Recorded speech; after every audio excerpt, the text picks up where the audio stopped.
Hello students, welcome to my channel. Recently I started making videos mainly in the 11th and 12th study material and all. So today I'm going to start with the chapter Animal Kingdom of class 11th. जब हम इस chapter को start करते हैं तो हमें कुछ basic terminologies पता होनी चाहिए, क्योंकि यही चीज़ें हैं जो आपके आगे काम आएगी। तो आपको जब बेसिक मीनिंग्स, जब बेसिक टर्म्स पता होंगी, तभी आप आगे अच्छे से पूरा चैप्टर को समझ सकते हो। आज सिर्फ हम लोग टर्मिनोलॉजीज़ करेंगे। टर्मिनोलॉजीज़ जब हम स्टार्ट कर रहे हैं तो उसमें सबसे पहले जो आता है वो होता है dorsal and ventral side. So what is dorsal and ventral side? मैंने पूरा एक्सप्लेन कर रखा है अच्छे से, मैंने अच्छे से नोट्स आपको दे रखे हैं। I am just explaining these notes. Mainly जब कोई भी ऑर्गेनिज्म जो है वो अपनी नेचुरल लोकोमोटरी पोजीशन में होता है, तो जो साइड स्काई को फेस करती है that is the dorsal one, और जो साइड अर्थ को फेस करती है that will be the ventral one. Okay, कुछ भी इसमें हार्ड चीज़ नहीं है, आपको सिर्फ इन चीज़ों को समझना है और आप लोगों को समझ में आ जाएगी वैसे बहुत ईजीली। देन उसके बाद में हमें एंटीरियर और पोस्टीरियर साइड्स। एंटीरियर और पोस्टीरियर से क्या मतलब है? जब कोई भी ऑर्गेनिज्म अपनी नेचुरल लोकोमोटरी पोजीशन में है, प्लीज़ आप इन चीज़ों को ध्यान रखें, क्योंकि यही वर्ड्स हैं जो यहाँ पे डिफरेंस क्रिएट करते हैं हर ऑर्गेनिज्म में। यहाँ पे जो डॉर्सल और वेंट्रल साइड है वो भी तभी हमें पता चल सकती है जब नेचुरल लोकोमोटरी पोजीशन देख रहे हैं, और एंटीरियर एंड पोस्टीरियर भी हमें नेचुरल लोकोमोटरी पोजीशन में ही पता चलेगी। नेचुरल लोकोमोटरी पोजीशन से क्या मतलब हुआ कि जो उसका चलने का तरीका है नेचुरली, वो होती है उसकी नेचुरल लोकोमोटरी पोजीशन। जो साइड फेस कर रही है डायरेक्शन ऑफ मोशन को, डायरेक्शन ऑफ मोशन की साइड में जो फेस है वो वाला हमारा होगा एंटीरियर साइड, और उसके ऑपोजिट जो है वो होगा पोस्टीरियर साइड। मेनली हम अगर एक बॉडी यहाँ पे ये अज्यूम करते हैं तो ये स्काई को फेस करती हुई साइड है, तो this will be the dorsal one, और ये अर्थ की साइड है तो ये हो जाएगी हमारी वेंट्रल वन। अब अगर इसका नेचुरल लोकोमोटरी पोजीशन जो है वो इस साइड है, तो इससे हम बोलेंगे इसका एंटीरियर साइड, और इससे हम इसका बोलेंगे पोस्टीरियर साइड। अंडरस्टूड? नाउ यहाँ पे मैंने एक चीज़ लिखी है कि जो टेल होती है, टेल को हम क्या बोलते हैं, क्योंकि टेल अगर किसी की भी होगी तो ऑब्वियसली वो ऑपोजिट साइड में होगी। टेल जो है उससे हम क्या बोलते हैं? Post anal tail. ये थोड़ा इम्पोर्टेंट, आप मार्क कर सकते हो उसको। देन उसके बाद में हमने थर्ड पॉइंट क्या लिखा है कि longitudinal axis and transverse axis. Longitudinal and transverse axis क्या होती हैं? मेनली हम ये जो लाइंस है, ये जो एक्सिस है, इसे हम इमेजिनरी ही मानते हैं, क्योंकि ऑब्वियसली ये सब चीज़ें असली में तो प्रेजेंट नहीं होगी किसी ऑर्गेनिज्म में कि उसमें एक्सिस प्रेजेंट है। तो हमने इसे क्या बोला है कि इमेजिनरी लाइंस है जो कि पास होती है माउथ टू एनस, ठीक है। एंड सेंटर ऑफ बॉडी भी, यहाँ पे ये चीज़ है कि through centre of body, mouth to anus, centre of body से यहाँ पे ये चीज़ पास होगी, ठीक है। एक इमेजिनरी लाइन है जिसे हम बोल रहे हैं। तो जो माउथ टू एनस से पास होने वाली लाइन है उसे हमने बोला है लॉन्गिट्यूडनल एक्सिस, और परपेंडिकुलर टू अर्थ जो है उससे हमने बोला है ट्रांसवर्स एक्सिस। मेनली मतलब क्या है? मतलब ये है कि जो अभी हमने एग्जांपल यहाँ पे देखा था, इसमें अगर ये माउथ वाली साइड है और ये एनस वाली साइड है, तो ये जो माउथ से एनस वाली लाइन है ये हमारी हो जाएगी लॉन्गिट्यूडनल एक्सिस, और ये जो परपेंडिकुलर टू अर्थ होगी हमारी हो जाएगी ट्रांसवर्स एक्सिस। ओके, अब एक्सिस का मेनली काम क्या होता है? एक्सिस जो होती है उससे हमें बहुत सारे ऑर्गन्स की पोजीशन पता चलती है। नाउ एक एग्ज़ाम्पल हम लेते हैं यहाँ पे हाइड्रा का। हाइड्रा हम सब जानते हैं, ठीक है। तो हाइड्रा में क्या होता है कि जो माउथ और जो एक्सक्रीटरी पोजीशन होती है वो सेम होती है, ठीक है। माउथ और एक्सक्रीटरी पोजीशन जो है वो क्या होती है, सेम होती है। तो हम क्या बोलते हैं कि हम ये बोलते हैं उसका जो माउथ, उस जो एंटीरियर पार्ट है ना, वो माउथ को दे रखा है हमने, क्योंकि माउथ भी सेम है, एक्सटीरियर पोजीशन भी सेम है, मतलब माउथ एंड एनस दोनों सेम है। तो हम अब इंटीरियर किसको बोलें, तो हमने बोला कि हम उसको माउथ को ही एंटीरियर बोलेंगे, बिकॉज माउथ जो है ना उसको हमने क्या दे रखा है, प्रायोरिटी देते हैं, हम माउथ को प्रायोरिटी देते हैं। एक और बात यहाँ पे आप ऐड कर सकते हैं कि इस तरीके के बॉडी प्लान को क्या बोलते हैं, ब्लाइंड सेक बॉडी प्लान। ओके, नाउ हम यहाँ पे सेक्शंस देख रहे हैं। फोर्थ पॉइंट हमारा यहाँ आता है सेक्शंस। सेक्शन आपको 4 तरीके के सेक्शन मिलेंगे, longitudinal section, transverse section, horizontal section and vertical section. So longitudinal section में क्या होता है, लॉन्गिट्यूडनल सेक्शन वो होता है जब प्लेन ऑफ डिवीजन जो होता है वो पैरेलल होता है किसके, लॉन्गिट्यूडनल एक्सिस के। लॉन्गिट्यूडनल एक्सिस मैंने क्या बताई थी, माउथ टू एनस से पास होने वाली एक इमेजिनरी लाइन, वहाँ उसके जो पैरेलल होगी वो होगी लॉन्गिट्यूडनल एक्सिस।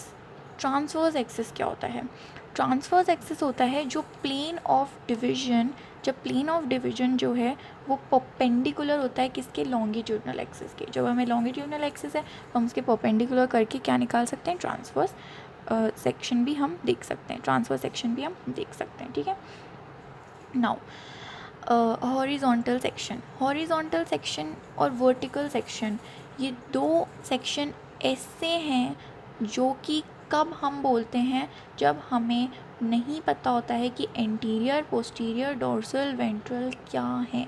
सो मैंने यहाँ लिखा है, आपको दिख रहा होगा कि when we don't know anterior, posterior और डोर्सल, वेंट्रल, जब हमें ये चीज़ें नहीं पता होती है तो हम हॉरिजॉन्टल और वर्टिकल सेक्शन बोलते हैं। ठीक है, अब यहाँ पे आता है लेयर्स। लेयर्स में क्या होती है, ये जो डिप्लोब्लास्टिक, ट्रिप्लोब्लास्टिक लेयर है, ये होती क्या है, मेनली जब हमारी बॉडी बनती है तो 3 जर्म लेयर्स से मिलके बनती है। वो 3 जर्म लेयर्स कौन सी होती है, वो होती है endoderm, ectoderm and mesoderm. 3 germ layers होती है। जिन ऑर्गेनिजम्स में 2 जर्म लेयर्स प्रेजेंट होती है उसे डिप्लोब्लास्टिक बोलते हैं, और जिनमें तीनों प्रेजेंट होती है उसे ट्रिप्लोब्लास्टिक बोलते हैं। तो मेनली क्या होता है कि जब 2 जर्म लेयर्स प्रेजेंट होगी ना, तो वो कौन सी जर्म लेयर्स होगी, वो जर्म लेयर्स होगी एंडोडर्म एंड एक्टोडर्म। तो यहाँ पे मैंने एक डायग्राम से बता रखा है कि जो डिप्लोब्लास्टिक ऑर्गेनिजम्स होते हैं उनमें मेनली कैसा होता है, सबसे इनर मोस्ट लेयर जो होगी ना वो होगी एंडोडर्म, देन जो आउटर मोस्ट होगी वो होगी एक्टोडर्म। अब ये मीज़ोगीलिया क्या है, ये जो मीज़ोगीलिया है ना वो क्या होता है, सेपरेटिंग सेक होता है किसके बीच का, एंडोडर्म और एक्टोडर्म के बीच में मीज़ोगीलिया जो है वो एक सेपरेटिंग सेक होता है। और ये एक इम्पॉर्टेंट क्वेश्चन है कि जो मीज़ोगीलिया होता है वो सेपरेटिंग सेक होता है एंडोडर्म एंड एक्टोडर्म के बीच में, किन में, डिप्लोब्लास्टिक में। ओके, क्योंकि ट्रिप्लोब्लास्टिक में तो क्या होता है, एंडोडर्म है, मीज़ोडर्म है, एक्टोडर्म है, तीनों जर्म लेयर्स प्रेजेंट है, तो वो ट्रिप्लोब्लास्टिक हो जाएगा।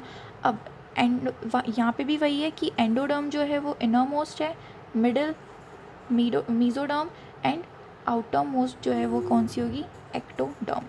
देन उसके बाद में जर्म लेयर्स जो होती है वो सिर्फ गैस्ट्रुला स्टेज तक ही प्रेजेंट होती है। ये भी एक लर्न करने का आपका पॉइंट है कि गैस्ट्रुला स्टेज तक प्रेजेंट होती है। देन उसके बाद में एग्जाम्पल्स में, ये एग्जाम्पल्स मोस्ट इम्पॉर्टेंट है। एग्जाम्पल्स में डिप्लोब्लास्टिक ऑर्गेनिजम्स कौन कौन से होते हैं, डिप्लोब्लास्टिक में आ जाता है पॉरीफेरा एंड सीलेंट्रेटा, या फिर हम बोल सकते हैं निडेरिया, टीनोफोरा भी। ठीक है, तो पॉरीफेरा, निडेरिया एंड टीनोफोरा आप बोल सकते हैं। देन उसके बाद में ट्रिप्लोब्लास्टिक ऑर्गेनिजम्स, ट्रिप्लोब्लास्टिक में बाकी सारे आ जाएंगे, platyhelminthes, aschelminthes, annelida, arthropoda, mollusca, echinodermata, hemichordata and chordata. Then coelom, coelom क्या होता है, सीलोम एक बॉडी कैविटी है जो कि मेसोडर्म से लाइन होती है। मेसोडर्म अभी मैंने बताया कि जो जर्म लेयर होती है, 3 जर्म लेयर्स होती है, उसमें से एक कौन सी होती है, मेसोडर्म होती है। Body cavity line by mesoderm is coelom. Coelom, यहाँ पे आप एक डायग्राम देख सकते हैं कि ये एक मेसोडर्मल लेयर है, ये एक मेसोडर्मल लेयर है, और बीच में ये जो कैविटी है इसे हमने सीलोम बोला है। ठीक है, और यहाँ पे जो फ्लूइड होता है इसमें, उससे हम सीलोमिक फ्लूइड बोलते हैं। नाउ ऑर्गेनिजम्स में एब्सेंट हो सकती है, फॉल्स हो सकती है और ट्रू प्रेजेंट भी हो सकती है। सो जिसमें एब्सेंट है उसे एसीलोमेट्स बोलते हैं, मतलब कि उसमें सीलोम प्रेजेंट नहीं है। वो होते हैं पॉरीफेरा, निडेरिया, टीनोफोरा एंड प्लेथीहेल्मिन्थीज। मैंने प्लेथीहेल्मिन्थीज ऊपर लिख रखा है, तो ये पॉरीफेरा, निडेरिया, टीनोफोरा एंड प्लेथीहेल्मिन्थीज होते हैं। नाउ फॉल्स, फॉल्स का मतलब मैं आपको अभी बताऊंगी। फॉल्स मतलब कि सही से प्रेजेंट नहीं है, उन्हें हम बोलते हैं जूडोसीलोमेट्स। जूडोसीलोमेट्स हम उन ऑर्गेनिजम्स को बोलते हैं जिनमें फॉल्स सीलोम प्रेजेंट होती है। सो वो कौन से होते हैं? सिर्फ और सिर्फ एस्केल्मेंथीज होते हैं। ये एक इम्पॉर्टेंट क्वेश्चन है, इसे आप स्टार मार्क कीजिए, ठीक है। उसके बाद में जिनमें ट्रू प्रेजेंट होती है, ट्रूली प्रेजेंट है, तो उसमें हम क्या बोलते हैं? उसे हम बोलते हैं सीलोमेट्स। सीलोमेट्स हमने बोला है, और रेस्ट ऑफ मैंने लिख रखा है, मतलब कि एस्केल्मेंथीज के बाद में Annelida, arthropoda, Mollusca, echinodermata, Hemichordata and Chordata, सब में क्या होती है? सब क्या होते हैं? सीलोमेट्स होते हैं, क्योंकि सब में ट्रूली सीलोम प्रेजेंट होती है। देन जो अब हमने फॉल्स वाले की बात करी थी, जो कि जूडोसीलोमेट की मैंने बात करी थी, उसका डायग्राम मैंने यहाँ रिप्रेजेंट कर रखा है। यहाँ पे क्या होती है? स्कैटर्ड मेसोडर्मल लेयर प्रेजेंट होती है। ये देखो, यहाँ पे क्या है? बीच में इतना ज़्यादा गैप है, यहाँ पे इसमें भी बीच में इतना गैप है, इधर भी इतना इतना गैप है यहाँ पे, मतलब कि पूरी तरीके से लाइंड नहीं है मेसोडर्मल लेयर से। तो इसलिए हमने इसे क्या बोला है? फॉल्स बोला है तो सही, बट पूरी तरीके से अच्छे से नहीं है, तो इसलिए हमने क्या बोला? फॉल्स बोला है। सो जूडोसीलोमेट कौन होते हैं? एस्केल्मेंथीज। नाउ सेगमेंटेशन, सेगमेंटेशन को हम मेटामेरिज्म भी बोलते हैं। मतलब क्या होता है इसका? रिपीटेशन ऑफ बॉडी ऑर्गन्स या फिर पार्ट्स। कोई भी जो बॉडी ऑर्गन्स है, पार्ट्स हैं, बार बार रिपीट हो रहे हैं। जैसे कि कोई ऑर्गेनिज्म होता है, जैसे कि टेप फॉर्म होता है, वो इस तरीके से ऐसे बना हुआ होता है, ऐसे होता है ना, टेप फॉर्म में हमको ऐसे बाहर ऐसे दिखती हैं, तो वो क्या होता है? ये क्या है? इसके सेगमेंट्स हैं अलग अलग, ठीक है। तो अब इसमें क्या होता है कि यहाँ पे प्रिमिटिव ट्रू सीलोम और एडवांस ट्रू सीलोम, ये एक पॉइंट यहाँ पे हमारा सीलोम का रह गया था, सॉरी। तो यहाँ पे ये जो सीलोम का पॉइंट है, वो ये भी एक इम्पॉर्टेंट पॉइंट है। यहाँ पे जो प्रिमिटिव ट्रू सीलोम होती है उसे शाइजोसीलोमेट बोलते हैं, और जो एडवांस ट्रू सीलोम होती है उसे हम एंटेरोसीलोम बोलते हैं, ठीक है। नाउ ट्रू सेगमेंटेशन, सेगमेंटेशन का हम देख रहे थे। सो ट्रू सेगमेंटेशन प्रेजेंट किस में होती है? एनालिडा, आर्थ्रोपोडा, कॉर्डेटा में प्रेजेंट होती है। एनालिडा में बोथ लिख रखा है मैंने, बोथ मतलब कि एक्सटर्नल सेगमेंटेशन भी और इंटरनल सेगमेंटेशन भी प्रेजेंट होती है। आर्थ्रोपोडा में एक्सटर्नल होती है, सिर्फ एक्सटर्नल। एनालिडा में दोनों होती है, एक्सटर्नल इंटरनल दोनों सेगमेंटेशन होती है। बट इसमें आर्थ्रोपोडा में कौन सी होती है? आर्थ्रोपोडा में सिर्फ एक्सटर्नल होती है, एंड कॉर्डेटा में सिर्फ इंटरनल होती है। ना इसमें कुछ रूल्स होते हैं, लॉज होते हैं, जो कि क्या होते हैं कि न्यू सेगमेंट्स कभी भी अगर अराइज हो रहे हैं, किसी में भी न्यू सेगमेंट अगर बन रहे हैं, तो वो पोस्टीरियर एंड से ही बन सकते हैं। नंबर ऑफ सेगमेंट्स जो हैं वो हमेशा फिक्स रहेंगे। अगर किसी में से भी अगर हम एक सेगमेंट को रिमूव कर देते हैं तो वो ऑर्गेनिज्म इनकम्प्लीट कहलाता है। नाउ सिमेट्री, सिमेट्री क्या होती है? सिमेट्री होती है plan of body. Plan of body को हम क्या बोलते हैं? सिमेट्री बोलते हैं। नाउ सिमेट्री मीन्स कि जैसे हम उस ऑर्गेनिज्म को दो इक्वल पार्ट्स में किस तरीके से डिवाइड कर सकते हैं कि ये वाला पार्ट और ये वाला पार्ट जो है वो इक्वल हो और आइडेंटिकल हो। इक्वल एंड आइडेंटिकल होना चाहिए। क्या होना चाहिए? वो होना चाहिए equal and identical. Equal and identical होने चाहिए दोनों पार्ट्स, ठीक है। सो एसिमेट्री किस में होती है? पॉरीफेरा, मोलस्का, मोलस्का के सिर्फ अडल्ट्स में होती है, एंड पाइला के भी सिर्फ अडल्ट्स में होती है, ठीक है। नाउ पाइला का जो है, पाइला का जो अडल्ट होता है उसमें होती है ये, ठीक है। Pila is not a group of this, मतलब पाइला कोई फाइलम नहीं है, बट पाइला एक ऑर्गेनिज्म है, उसके सिर्फ अडल्ट में होती है।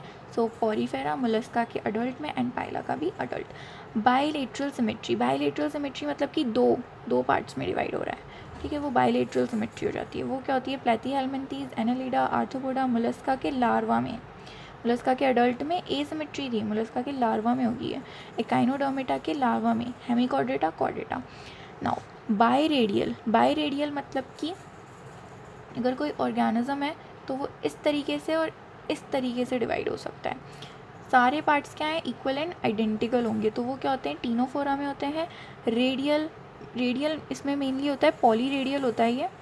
पॉलीरेडियल मतलब कि आप बहुत सारे इसके इस तरीके से कैसे भी करके आप बहुत सारे कर सकते हो। जिस भी तरीके से आप उसको देखोगे उस तरीके से आपको उसकी सिमेट्री ही नज़र आएगी।